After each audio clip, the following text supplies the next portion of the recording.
free lineups if you win. Again, a pretty good deal. But with that, guys, let's keep it rolling because, like we talked about, like training camp is starting tomorrow. I'm very curious what you guys are most interested to watch in terms of like the camp battles and things like that. Ryan, which ones do you kind of have circled as we get ready to start training camp here that you're like, man, these are going to be the fascinating ones to watch? I think one is it has to be the cornerback position, right? I Yeah. think I, Eric Stokes has that his. I think his role solidified there on the one on the outside cornerback. Teron Johnson saying, I think you got your starting nickel. Um, but that other outside corner role, that to me that's a toss up. Yeah. Darian Porter started 10 out of 17 games, but I don't think that guarantees him a spot because you got a guy named Jamal McCoy who was a projected top 10, top 15 pick. Some considered the best cornerback in the draft. Falls down to the fourth round, and you go up and get him. And Kent Kubiak, the way he's sounding is like this. They're gonna throw him out there. He's gonna get reps early to test how he is in that recovery. And if he's out there and he's playing freely, doesn't have a ton of restrictions on him, he has a chance to emerge, can compete, or even take that starting role from Darian Porter. And if he's playing at a high level, man, that's a really good, that's a steal. Maybe one of the better steals of this year's draft. I'm interested to see how that cornerback room plays out between because they're young. Yeah. So Very young. and Darian Porter is going to year 2, but he's and like pass game coordinator Joe Woods said too. He still has a lot to learn playing the cornerback position just because he's begun his career as a wide receiver.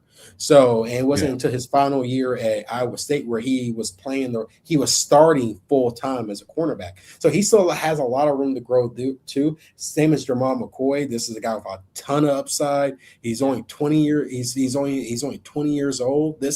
So if he comes out there, it's gonna be interesting how they manage his snaps and his reps and can he take over that seat, take over that starting role over Darian Porter. If they don't, that's probably if there's issues there, that's another role where he said, do they go explore bringing in a veteran, whoever's out there in free agent market. So they can go two ways. Jamal McCoy, plays lights out football and he takes over that starting role, or are we looking at a situation where they say, we got to go in the free agent market to bring some help there.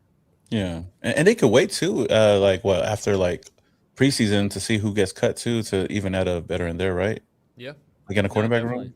There's going to Yeah, be somebody out there that gets cut that deserves to be on a football team for sure. yeah. For me, I feel like the most exciting position battle outside quarterback, of course, that's gonna be what everybody's looking at. But for me, the wide receiver position, because like we stated earlier, there's not a true number one. There's a lot of of course, we got Trey Tucker coming back and had a pretty solid year, but we got Jack Bech, Dante Thornton. What do we have in those two guys, right? A lot of expectations last year to see what they had, and then you bring in somebody like Jalen Naylor from the Minnesota Vikings, who play with Justin Jefferson and could carve himself out to be a wide receiver one with the opportunities. But we got a lot of young guys here is that we could figure out what we have in them, and going into next season, at least we have answers for a lot of these young guys. Is Jack Bech still somebody we could kind of rely on?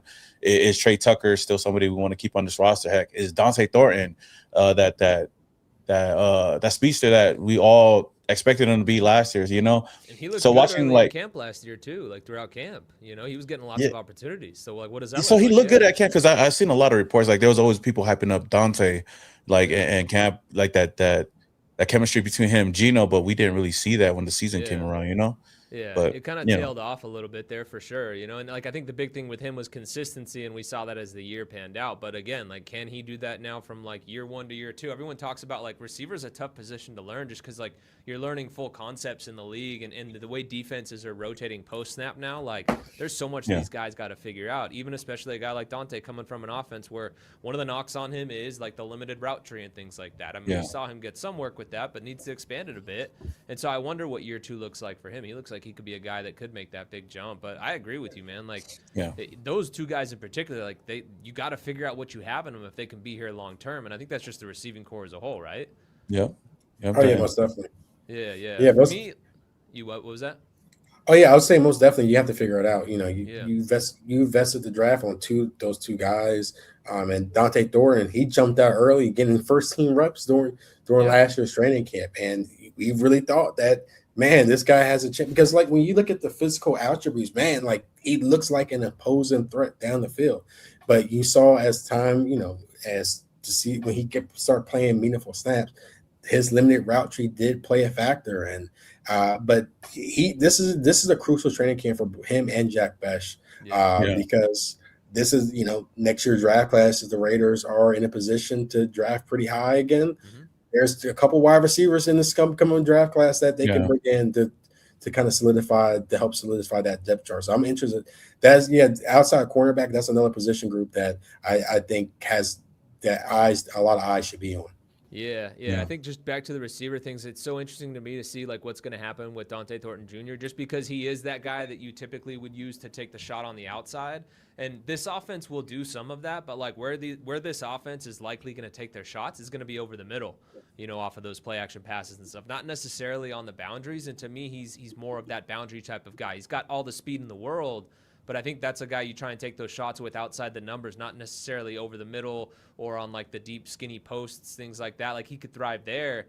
But I just wonder if like Jack Besh is a better fit for this offense. So I wonder almost if like Dante kind of finds himself on the outside looking in, especially with them even drafting a Malik Benson, who's a guy who I think can do some of that stuff over the middle a little bit more and brings the positional versatility, because this is going to be a motion-based offense. I mean, what was it? I think it was like 63% that Clint used motion up in Seattle. So we're going to see a ton of that here with the Raiders. And Malik Benson, to me, is a guy that can play inside, outside. You're not worried about if you're putting him in the slot. I don't know that that's necessarily Dante's game. I would love for him to prove me wrong there. I just don't necessarily see it. But with Jack, too, you're also kind of limited because you don't want him on the outside because he lacks that speed. One of the other positions I'm watching, like you said, Ryan, the cornerback spot, if Jermod McCoy is that dude, that like top 10 talent, my God, that just changes this defense. Much like we talked about, adding like a Vita Vea into the mix, how much that would change this unit. If Jermod McCoy is that guy and he's healthy, like that's insane what this does for this group, given the investment that they've already put into their secondary. Yeah. But for me, I'm so fascinated to watch how things play out at guard, really at both guard spots. The guys that are going to be flanking Tyler Linderbaum. I mean, they bring in Burford, and I know it's the offseason, pads haven't been thrown on, none of that stuff, but it seems like they really trust Burford. He's got experience in this offensive system. He's got experience with his staff. What's that going to look like?